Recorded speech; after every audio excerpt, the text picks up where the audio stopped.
दीपावली का त्योहार पूरे देश में धूमधाम से मनाया जाता है। इस दिन हर जगह रोशनी होती है, लोग नए कपड़े पहनते हैं, मिठाई बांटते हैं और पटाखे फोड़ते हैं। लेकिन इस खुशी के बीच एक छोटा सा गांव था, जहां दो लोग रहते थे, अमीर और गरीब। अमीर का नाम था राजेश और गरीब का नाम था रामू। राजेश एक सफल व्यापारी था। उसके पास बहुत पैसा, बंगला और सारी सुख सुविधाएं थीं। वहीं रामू एक किसान था, जिसके पास एक छोटी सी झोपड़ी और मुश्किल से 2 समय की रोटी थी। लेकिन रामू का दिल बहुत बड़ा था। वह हमेशा मुस्कुराता था, चाहे उसके पास कितना भी कम क्यों न हो। दीपावली का त्योहार नजदीक आ रहा था। राजेश अपने घर को दियों और रंग बिरंगी रोशनी से सजाने में व्यस्त था। उसने महंगी मिठाइयाँ मंगवाईं और पटाखों के लिए बड़े बड़े ऑर्डर दिए। उसकी खुशियाँ आसमान छूने लगीं। वहीं रामू के पास कुछ नहीं था। उसके पास ना पैसे थे, ना मिठाई खरीदने के लिए। लेकिन वह दीपावली को मनाने की चाह में था। उसने सोचा कि वह अपने खेत से कुछ सब्जियां और फल इकट्ठा करेगा, ताकि वह अपने बच्चों के लिए कुछ मिठाई बना सके। उसने मेहनत से काम किया, लेकिन वह जानता था कि यह त्योहार उसके लिए इतना खास नहीं होगा। दीपावली की रात आई। राजेश ने अपने घर को जगमगाते दियों से सजाया।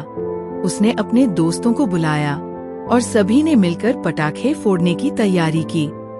जैसे ही रात का अंधेरा गहरा हुआ, सबने मिलकर पटाखे फोड़े। चारों ओर रोशनी और खुशियों की महक फैल गई। उसी समय रामू ने अपने बच्चों को एकत्र किया। उसने सोचा कि वह उन्हें खुश करने के लिए एक छोटा सा उत्सव मनाएगा। उसने अपने छोटे से आंगन में एक दिया जलाया और कुछ घर में पड़े पुराने कपड़े से बच्चों को सजाया। उसने सोचा, आज का दिन तो बस परिवार के साथ रहकर मनाना है। जब रात गहराई, रामू के बच्चे खुशी से खेलते रहे। रामू ने अपने छोटे से बाग से कुछ फल तोड़े और उन्हें अपने बच्चों को दिए। उन्होंने मिलकर उन फलों से एक साधारण मिठाई बनाई। इसी दौरान राजेश की पार्टी में धूमधाम जारी थी। अचानक राजेश ने देखा कि रामू की झोपड़ी से धुआं उठ रहा है। उसने सोचा, इस गरीब के पास भी कुछ नहीं है, फिर भी कैसे खुश रह सकता है। ये सोचकर राजेश ने अपने दोस्तों से कहा, चलो हम रामू के पास चलते हैं, उसे भी इस खुशी में शामिल करते हैं। राजेश और उसके दोस्तों ने रामू की झोपड़ी की ओर बढ़े। जब वे वहां पहुँचे तो रामू ने उन्हें देखकर मुस्कुराते हुए कहा, आप लोग कैसे हैं?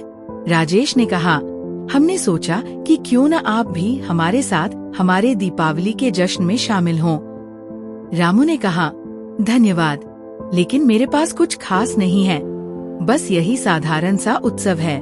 राजेश ने कहा, आपका प्यार और खुशी सबसे महत्वपूर्ण है। आइए हम सब मिलकर इस दिन को खास बनाते हैं। फिर राजेश ने अपने दोस्तों से कहा, चलो हम अपनी मिठाइयाँ और पटाखे रामू के साथ बांटते हैं। सभी ने खुशी खुशी सहमति दी। राजेश ने अपने सभी अच्छे कपड़े और मिठाइयाँ रामू के बच्चों को दिए। रामू की आंखों में आंसू आ गए। उसने कहा, आपने मुझे इस खुशी में शामिल करके बहुत बड़ा उपकार किया है। राजेश ने कहा, हम सब इस धरती पर समान हैं, खुशी बांटने से बढ़ती है। फिर सभी ने मिलकर मिठाई खाई, पटाखे फोड़े और खुशियों का जश्न मनाया। उस रात गांव में रोशनी और खुशियों का माहौल बना रहा। इस घटना ने रामू और राजेश दोनों के दिलों में एक नई समझ विकसित की। राजेश ने सीखा कि असली खुशी पैसे में नहीं, बल्कि लोगों के साथ मिलकर खुशी बांटने में है। वहीं रामू ने जाना कि खुशियाँ कभी भी सामर्थ्य से नहीं, बल्कि दिल से आती हैं। दीपावली की रात ने दोनों के जीवन में एक नया मोड़ ला दिया। राजेश ने गरीबों की मदद करने का संकल्प लिया और रामू ने समझा कि खुश रहने के लिए बड़े संसाधनों की जरूरत नहीं है। इस तरह दीपावली का त्योहार सिर्फ रोशनी और मिठाई का नहीं, बल्कि प्रेम, एकता और भाईचारे का त्योहार बन गया। सीख, असली खुशी किसी चीज में नहीं, बल्कि एक दूसरे के साथ मिलकर खुशी मनाने में है। धन की नहीं, प्रेम और एकता की महत्ता समझें। हमारे चैनल इंस्पायर्ड मॉरल स्टोरी पर आने के लिए धन्यवाद। अगर आपको हमारी कहानियाँ पसंद आ रही हैं, तो चैनल को सब्सक्राइब करना न भूलें। तो सब्सक्राइब कीजिए, लाइक कीजिए और शेयर कीजिए ताकि हम आपके लिए और भी बेहतरीन कहानियाँ ला सकें।